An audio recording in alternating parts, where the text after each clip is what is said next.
지금의 교회에는 말이 많고 서로 지적하고 사역에 대해 탓하는 사람들보다 하나님 앞에 열심히 있고 충성된 단 한 사람이 필요합니다. 우리 주님께서 말씀하신 말씀이 여전히 우리에게 진리인 이유가 있는데, 지금 이 시대에도 추수할 것은 많으나 일꾼이 부족하기 때문입니다. 누가복음 10장 1절에서 2절에 우리 주님께서 주의 복음을 전하라고 제자들을 이리저리 동네로 보내시는데, 그때 말씀하신 것은 추수할 것은 많되 일꾼은 적으니 추수할 사람들을 많이 모아오라, 이렇게 말씀하시지 않으십니다. 추수할 것이 많기 때문에 추수하는 주인에게 청하여 추수할 일꾼을 보내달라고 기도하라 말씀하십니다. 어떠한 전략도 아니고 계산도 아니라 하나님의 일을 할 수 있도록 주 앞에 엎드려 기도하는 그 모습, 추수하는 주인이 하나님이시기 때문에 하나님께서 우리에게 충성된 사람들을 보내주시고 충성하는 마음을 허락하여 달라고 기도하라는 주님의 말씀입니다.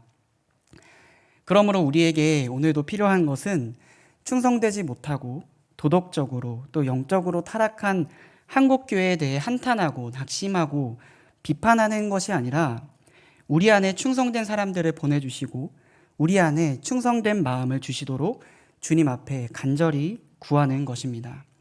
시대를 보며 한탄하는 어리석음을 내려놓고 내가 주 앞에 충성된 모습을 헌신하여 드리는 일꾼이 되기를 주님의 이름으로 축원합니다. 몇 주 전 우리는 출애굽기의 말씀을 함께 묵상하였습니다. 본문의 말씀들을 청소년부 안에서 함께 설교하였는데, 하나님의 말씀을 받은 이스라엘 백성들이 주 앞에 자원하는 마음으로 헌신하고 하나님의 일을 하는 모습에 대해 큰 감동이 있었습니다. 우리 신성교회가 위드 코로나라는 새로운 시기를 맞이하여서 예배를 회복돼야 하는 이때에 우리에게 이스라엘 백성들이 가졌던 그 자원하는 심령이 너무나도 절실하겠습니다. 아이들과 함께 나눈 이 설교의 내용을 가지고 함께 정리하며 여러분과도 함께 나눌 때에 우리 안에 하나님을 향한 자원하는 심령이 넘쳐나는 귀한 시간 되기를 간절히 바랍니다. 출애굽기의 오늘 본문에 오기까지, 35장 본문에 오기까지 이스라엘 백성들 안에는 참으로 많은 일들이 있었습니다. 여러분도 아시는 것처럼 이스라엘 백성들은 애굽이라는 나라에서 약 430년간 종살이를 하던 탓에 하나님을 섬기는 법을 다 잊어버렸습니다. 그런 이스라엘 백성들을 두고 보지 않으시고 우리 하나님께서는 주의 종 모세를 세우셔서 이스라엘 백성들을 애굽에서 나오게 하시죠. 하나님은 하나님의 방식을 이스라엘 백성들에게 보이시기 위해 그들을 어디로 보내시냐면 가나안 땅이 아니라 광야로 보내십니다. 물론 가나안 땅으로 가기 위해 광야라는 그 시간은 굉장히 필요한 시간이겠지만 하나님께서 일부러 그들에게 보내시는 목적과 이유가 있는 것입니다. 홍해를 건너게 하시고 반석에서 물이 나게 하시고 만나와 메추라기로 그들을 먹이시고 그들의 신발이 헤어지지 않는 역사를 보게 하십니다. 무엇보다 그들이 가는 곳을 낮에는 구름 기둥으로 밤에는 불 기둥으로 그들을 인도하시며 임마누엘 하나님께서 그들과 함께 계심을 누렸습니다. 무엇보다 그 안에서 하나님을 섬기는 법을 배웁니다. 하지만 그럼에도 이스라엘 백성들은 여전히 애굽에서 살던 그 시대가 그리웠습니다. 비록 종살이였으나 먹을 것, 입을 것 다 주었고 마치 광야 생활과 같이 모험을 하지 않아도 되는 안정적인 직업에 때때마다 바뀌는 음식들, 고기, 이러한 것들이 그들에게 주어졌기 때문입니다. 고정적이지도 않고 누군가의 명령하에서 텐트 생활을 하지 않아도 되는 그러한 애굽살이가 굉장히 그리웠던 것이죠. 장장 200만 명이나 되는 민족이었지만 근본이 없고 법도 없는 이들에게 광야 생활은 너무나도 필요했습니다. 그들 안에서 하나님의 백성이라는 정체성을 하나님께서 배우게 하셨기 때문입니다. 모세로부터 하나님의 말씀과 법을 받은 이스라엘 공동체는 윤리적인 법들과 제사법, 의식법, 하나님을 예배함에 있어서 필요한 성막과 성소 등등을 짓는 사역을 함으로써 그들의 정체성을 하나님께서 절정에 이루게 하십니다. 오늘 본문은 당황하였던 이스라엘 백성들이 하나님의 자녀라는 정체성을 완성하게 되는 절정이라고 할 수 있습니다. 우리도 역시 이 땅에서 태어난 그 순간부터 천국에 가지 않고 광야 학교로 초대받았습니다. 이 사실이 참으로 중요합니다. 누차 설교를 통해 우리가 듣는 것이 무엇입니까? 죽어서 바로 천국에 가면 굉장히 편한데 왜 우리는 그렇게 하지 않습니까? 하나님께서 우리에게 하나님을 예배하는 하나님의 백성임을 알도록 하시기 위함입니다. 우리는 늘 우리를 향하신 그 하나님의 큰 뜻을 기억해야 합니다. 세상 사람들처럼 고정적인 수입으로부터 오는 안정감, 가족들 안에서 누리는 평안함, 1등이 되어야만 누리는 복들에 우리의 마음을 두지 않고 우리에게 주신 직업조차도 하나님께서 주신 것이라는 것을 인정하는 자리에 우리를 인도하십니다. 때로 수입이 고정적이지 않아도 그 일이 모험적이며 참으로 좁은 길일지라도 하나님의 명령이라면 감당하는 것, 그것이 우리가 이 땅에서 살아가는 유일한 방법입니다. 그 결국은 어떻게 됩니까? 오늘 본문과 같이 하나님을 깨닫게 되고 자신의 삶의 정체성이 무엇인지 분명히 하게 됩니다. 하나님 앞에 자유롭게 자신의 것을 드리고 헌신하는 그 일이 굉장히 기쁘고 즐거운 자리에 가게 되는 것이죠. 이것이 천국이 아니고서 무엇이겠습니까? 천국의 모형을 이 땅 가운데 누리고 모든 것이 하나님께로부터 왔음을 우리가 함께 인정하는 것. 우리의 시민권이 하늘에 있고 우리는 이 땅에서 나그네라는 사실. 이 사실이 우리에게 참으로 기쁨이 되는 것입니다. 하나님께서 저와 여러분들을 그 길 가운데로 초대하신 것이죠. 사랑하는 여러분, 이 기쁨을 가지고 계십니까? 이 기쁨을 회복하는 여러분이 되시기를 진심으로 소망합니다. 우리의 정체성이 하나님의 자녀임을 망각하게 되는 순간 우리는 다시 애굽으로 돌아가고자 하는 이스라엘 백성들과 똑같은 마음을 갖게 됩니다. 애굽으로 돌아가고자 하는 건 구원받은 하나님의 백성의 자리를 포기하는 것입니다. 세상 사람들처럼 편하게 살다가 천국에 가기를 우리는 모두 희망합니다. 물론 안정적인 삶과 안정적인 직업, 안정적인 가정 모두 다 하나님께서 우리에게 은혜로 주신 것이죠. 삶을 누리는 것이 우리에게 필요합니다. 하지만 하나님은 늘 이 모든 것의 주인이시기를, 주인이 누구인지를 알기를 원하십니다. 하나님은 언제든 그 모든 것들을 다시 가져가실 수도 있다는 것을 우리는 늘 잊으시면 안 됩니다. 왜 그렇죠? 우리가 이 땅에서 살아가는 이유는 광야로 보내어진 이스라엘 백성들처럼 하나님을 섬기는 법을 배우고 하나님의 일을 하기 위해 사역하기 위함입니다. 사람의 제일 되는 목적은 하나님을 영화롭게 하고 그분을 영원토록 즐거워하는 일입니다. 여러분의 정체성을 늘 기억하십시오. 그래서 하나님을 섬기는 일을 기꺼이 감당하는 모두가 되시기를 진심으로 바랍니다. 오늘 말씀드렸던 것처럼 오늘 본문은 출애굽기에서 하나님을 섬기는 이스라엘 공동체의 절정을 보여주는데 이들에 대한 하나님의 평가는 다음과 같습니다. 출애굽기 40장 19절, 21절 그리고 31절을 우리가 함께 읽도록 하겠습니다. 함께 읽겠습니다. 시작. 또 성막 위에 막을 펴고 그 위에 덮개를 덮으니 여호와께서 모세에게 명령하신 대로 되니라. 또 그 궤를 성막에 들여놓고 가르게 휘장을 늘어뜨려 그 궤를 증거궤를 가리니 여호와께서 모세에게 명령하신 대로 되니라. 그들의 회막에 들어갈 때와 제단에 가까이 갈 때에 씻었으니 여호와께서 모세에게 명령하신 대로 되니라. 아멘. 여호와께서 모세에게 명령하신 대로 되니라. 이보다 더 큰 칭찬과 평가는 없을 것입니다. 그렇다면 이스라엘 백성들에게 어떤 일이 있었기에 그들은 하나님 앞에 자신의 것을 다 드릴 수 있었을까요? 자원하는 심령을 위한 세 가지 포인트를 함께 말씀을 통해 살피기를 원합니다. 먼저 그들은 하나님의 말씀을 들었기 때문에 자원하는 마음을 가질 수 있었습니다. 우리 오늘 본문 20절과 21절을 다시 한번 읽도록 하겠습니다. 함께 읽겠습니다. 시작. 이스라엘 자손의 온 회중이 모세 앞에서 물러갔더니 마음이 감동된 모든 자와 자원하는 모든 자가 와서 회막을 짓기 위하여 그 속에서 쓸 모든 것을 위하여 거룩한 옷을 위하여 예물을 가져다가 여호와께 드렸으니. 아멘. 20절에 보니까 이스라엘 자손의 온 회중이 모세 앞에서 물러갔더니 라고 기록하고 있습니다. 이스라엘 백성들은 바로 앞 본문에서 모세에게 하나님의 말씀을 듣고 이러한 행동을 하고 있습니다. 일전에 금송아지를 만들어서 십계명을 파기한 모세가 다시 하나님께로부터 두 번째 돌판을 십계명을 새기고 시내산에서 내려옵니다. 그 후에 이스라엘 백성들이 해야 할 일에 대해서 모세로부터 하나님은 명령하십니다. 35장 4절입니다. 모세가 이스라엘 자손의 온 회중에게 말하여 이르되 여호와께서 명령하신 일이 이러하니라 이르시기를. 그러니까 지금으로 따지면 이스라엘 백성들은 지금 설교 직후에 오늘 본문처럼 자신에게 들려진 장신구와 은과 놋, 천으로 사용된 실 등등을 가져오게 된 것이죠. 하나님께서 이렇게 하라고 하십니다라는 설교가 선포되어진 이후에 설교를 듣고 바로 이행하였습니다. 하나님은 이렇게 한 사람의 설교자를 통해서 교회 공동체를 지금도 이끌고 계십니다. 하나님께서는 지금도 설교를 통해 사람들을 움직이십니다. 여러분 한번 생각해 봅시다. 설교 이후의 실천이라는 과정이 우리에게 왜 필요할까요? 하나님은 소위 돌들로도 하나님을 찬양할 수 있다고 말씀하신 분 아니십니까?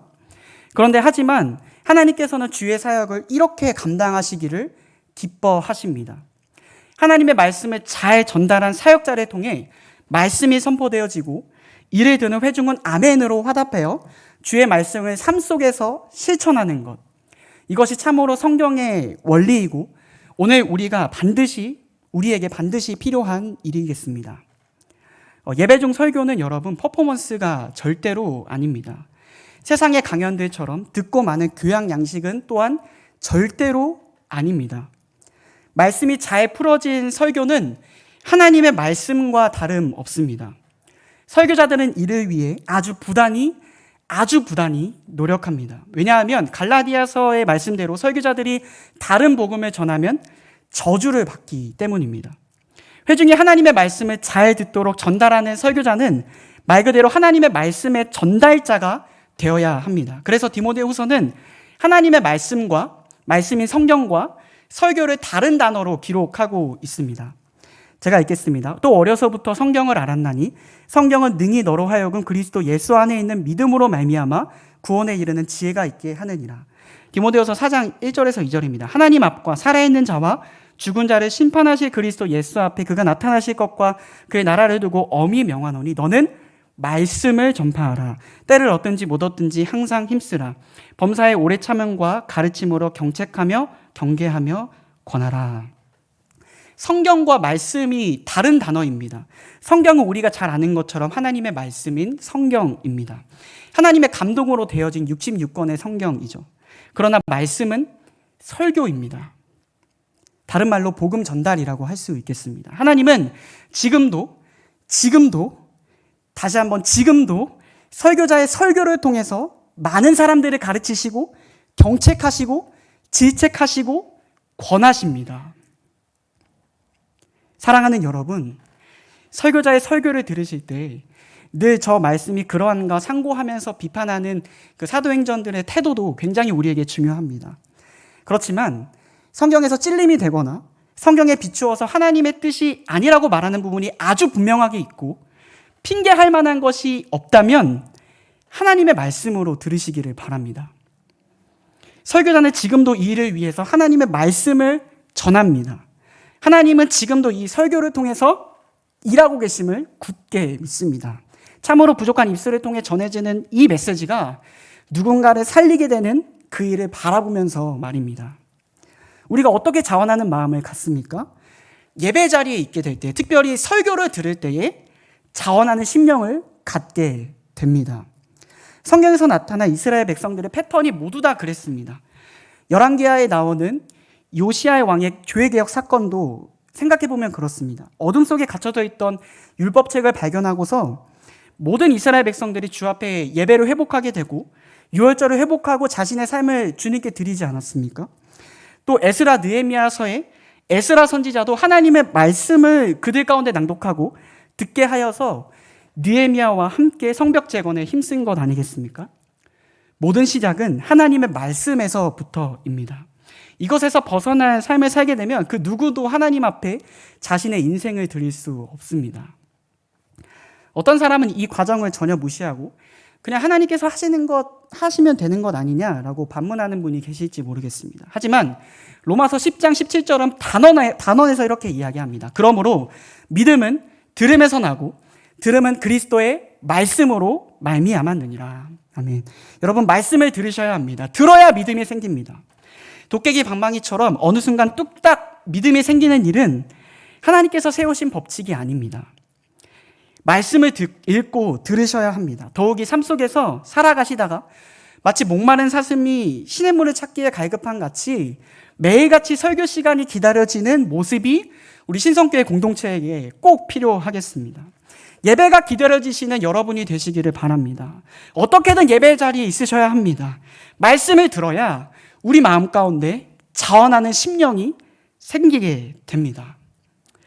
자원하는 심령을 갖기 위한 두 번째는 다소 초월적인 하나님의 일하심인데 하나님께서 그들에게 감동함을 허락하셨기 때문입니다.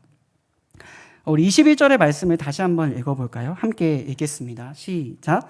마음이 감동된 모든 자와 자원하는 모든 자가 와서 회막을 짓기 위하여 그 속에 쓸 모든 것을 위하여 거룩한 옷을 위하여 예물을 가져다가 여호와께 드렸으니. 아멘.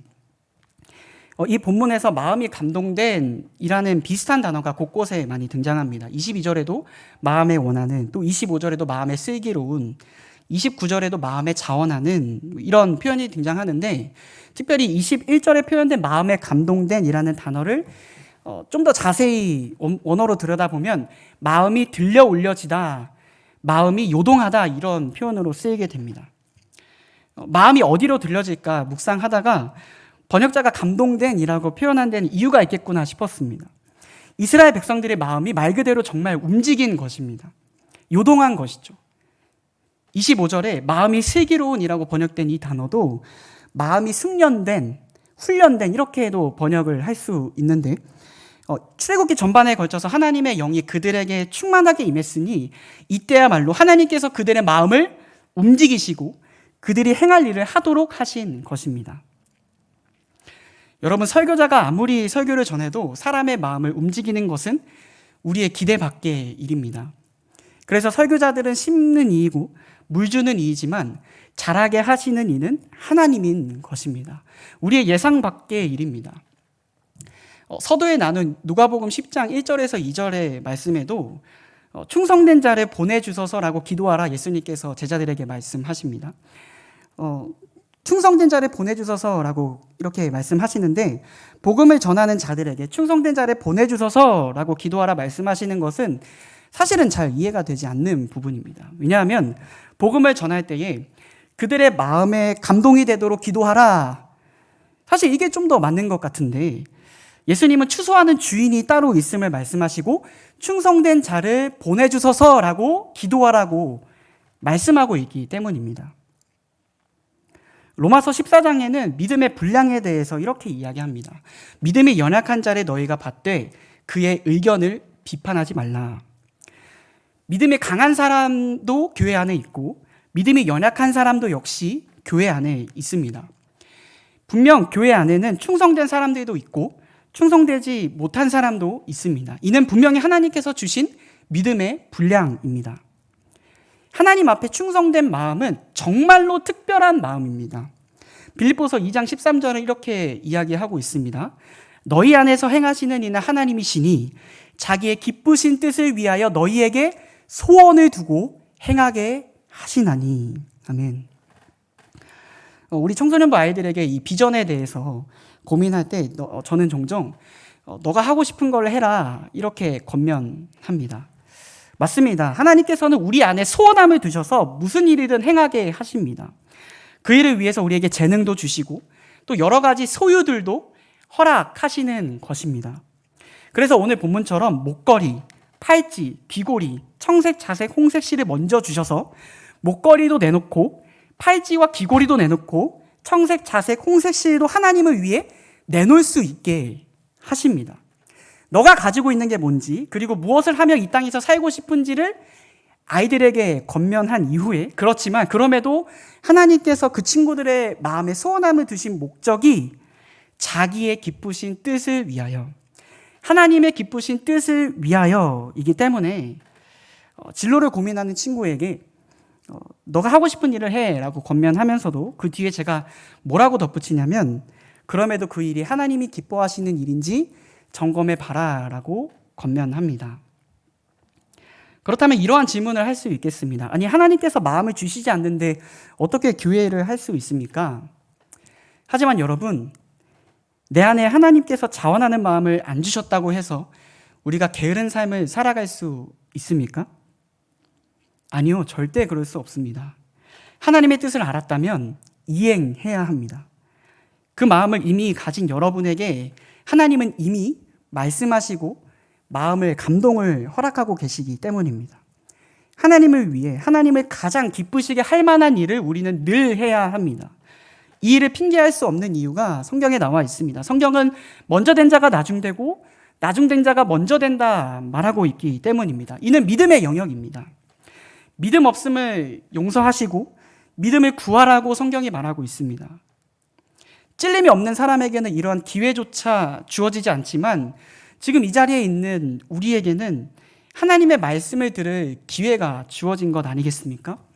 우리 안에 자원하는 마음이 늘 없음을 주께 구하며 하나님의 기쁘신 뜻을 위해 여러분의 삶을 드리는 일을 포기하지 않는 모두가 되시기를 간절히 바랍니다.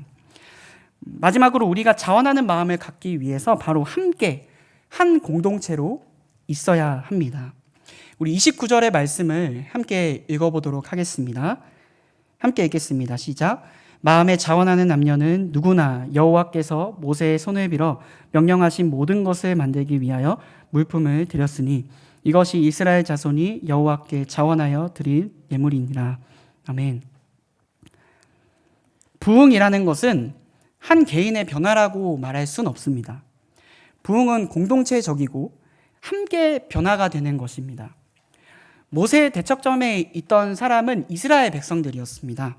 모세는 개인의 변화를 경험한 사람이었지만 아직 이스라엘 백성들은 자신의 것을 하나님께 제대로 드려본 적이 없습니다. 하나님의 말씀이 선포가 되어지고 자신의 것을, 자신이 가지고 있던 것을 남녀노소 할 것 없이 마음에 자원하여서 주 앞에 드리기 시작합니다. 참된 부흥이 시작된 것이죠. 이렇게 하나님의 역사는 항상 공동체적입니다.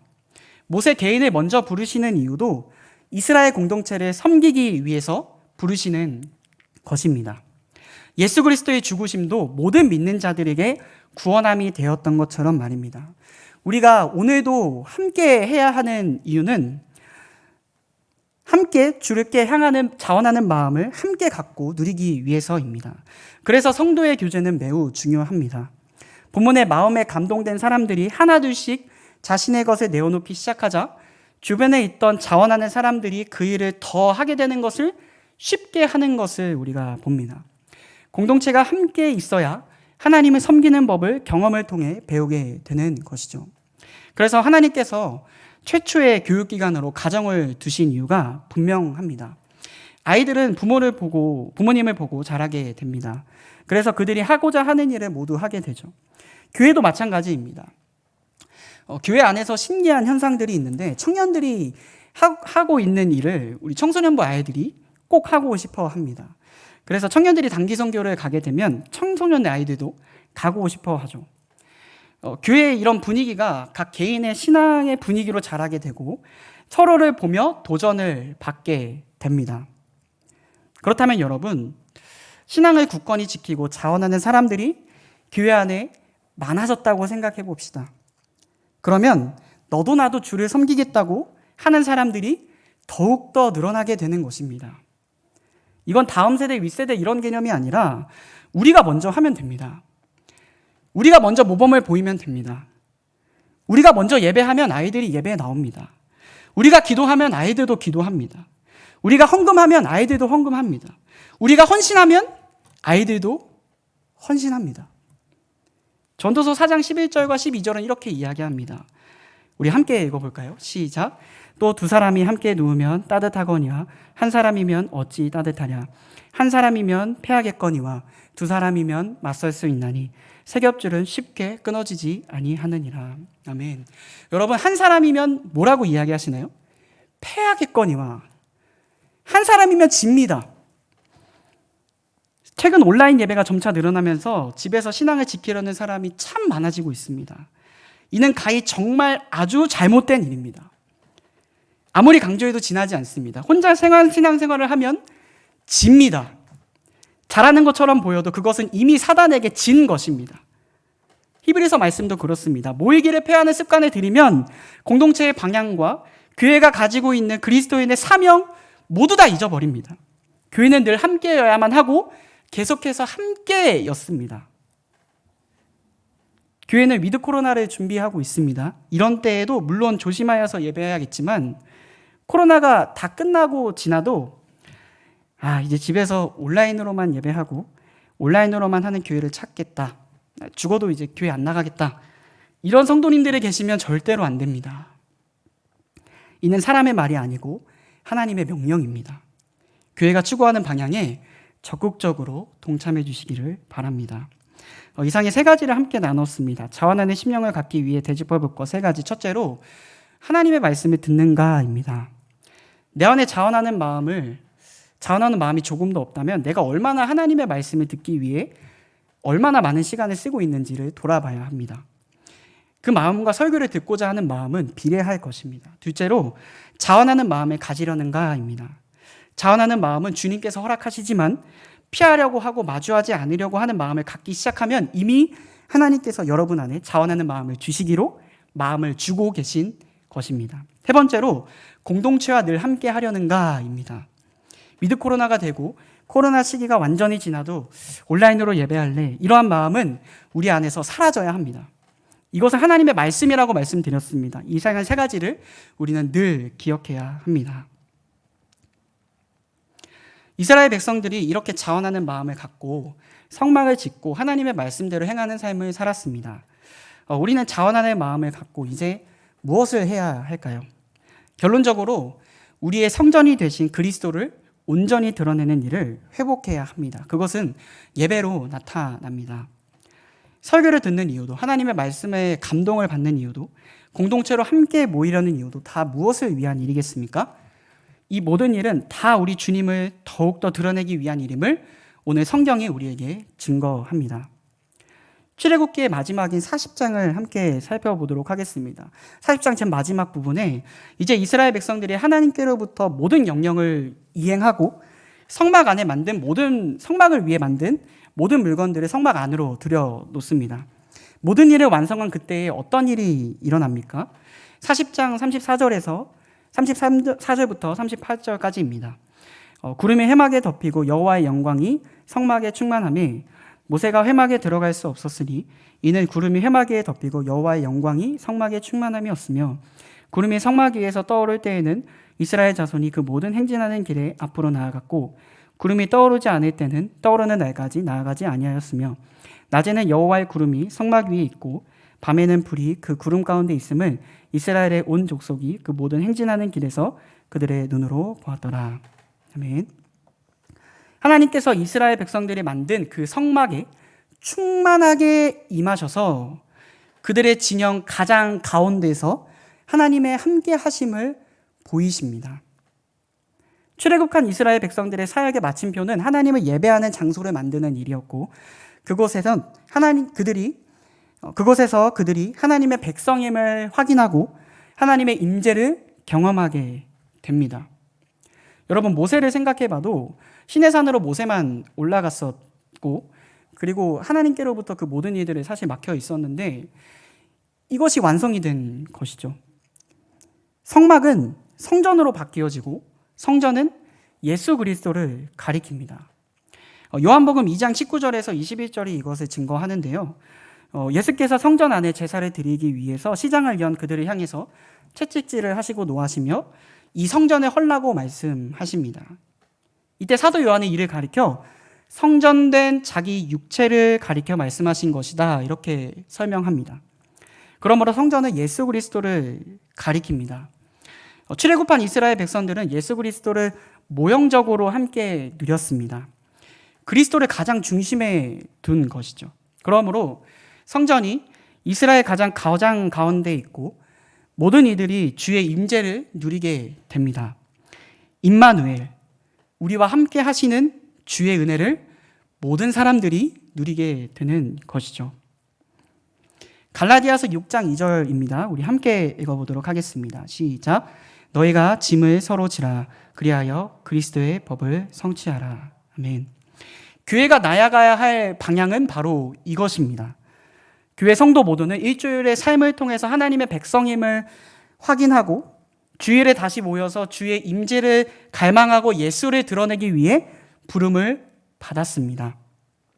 출애굽하여 광야 학교로 간 이스라엘 백성들의 모든 포커스가 이리로 맞춰져 있는 것입니다.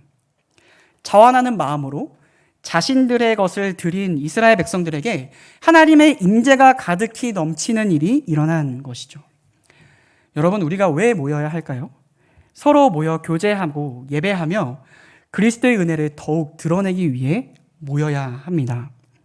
우리가 왜 하나님의 감동하심을 구하는 일도, 하나님의 말씀을 온전히 들어야 하는 일도, 그리스도를 더욱 드러내고 예수 그리스도의 몸된 교회로 든든히 서가기 위해서 우리는 이런 일들을 합니다.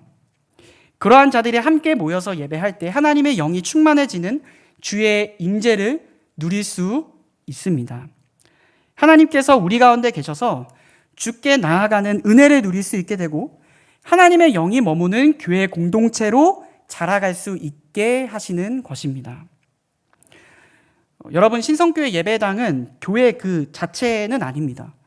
여러분, 한 사람 한 사람이 교회라고 성경은 이야기하고 있습니다. 고린도전서에 쓰여 있지 않습니까? 누군가는 손의 역할을 하고 누군가는 발의 역할을 하며 서로 돕고 지어져가는 공동체, 그것이 교회입니다. 손이 갑자기 어느 순간 사라져서 나 온라인 예배 드릴래 라고 이야기하면 그때부터 서로 곤란해지는 것입니다. 그렇죠? 여기 계신 분들을 포함하여서 여러분들이 다 모여야 교회는 교회다워지는 것입니다. 사랑하는 신성교회 여러분, 자원하는 마음으로 공동체 예배를 회복합시다. 서로 짐을 지셔야 합니다. 현장 예배를 지키는 분들 중에 분명히 힘들어 하시는 분들이 계십니다. 교육부 사역도 마찬가지입니다. 안내팀, 방송팀 등등 현장으로 예배를 지키시는 분들 중에는 짐을 여럿이 진 분들이 너무 많으십니다. 이제 현장으로 예배가 시작되면 짐을 함께 나눠지시기를 간곡히 부탁드립니다. 누구는 하고 누구는 안 한다고 해서 우리가 이 일을 포기할 수 있을까요? 서로 건면하고 돌아보아야 하나님의 일을 이룰 수 있는 것입니다. 하나님께서 우리 교회에 지혜로운 마음을 충만하게 하셔서 여호와께서 명령하신 대로 행하는 교회, 이것이 얼마나 멋진 모습입니까? 세상에서 소위 잘 나가는 교회, 영어로 예배 잘하는 교회, 영어로 성경 가르치는 교회, 이런 걸로 세상에서 이름을 내기 위해 혈안이 되어 있는 공동체가 아니라 그리스도께서 머무시는 교회, 하나님의 임재가 가득한 예배, 여호와의 영광이 충만한 교회로 함께 모이기를 소망하는 모두가 되어야 합니다. 담임 목사님을 따라 함께 금식하며 기도하시는 분들도 지금 많으시리라 생각합니다. 마음을 함께 모아주십시오. 그리고 함께 기도해 주십시오. 우리 안에 자원하는 심령이 더욱더 많아지고 또 충성스러운 일꾼들이 더욱더 많아져서 교회를 든든히 세워가는 모두가 되시기를 간절히 바랍니다. 우리 다시 한번 갈라디아서 6장 2절의 말씀을 함께 읽고 마치도록 하겠습니다. 함께 읽겠습니다. 시작. 너희가 짐을 서로 지라 그리하여 그리스도의 법을 성취하라. 아멘. 함께 기도하겠습니다. 사랑하는 하나님 아버지, 감사합니다. 출애굽기 35장의 내용을 통해 예배의 회복을 위해 자원하는 마음을 갖기에 대해서 함께 나누었습니다.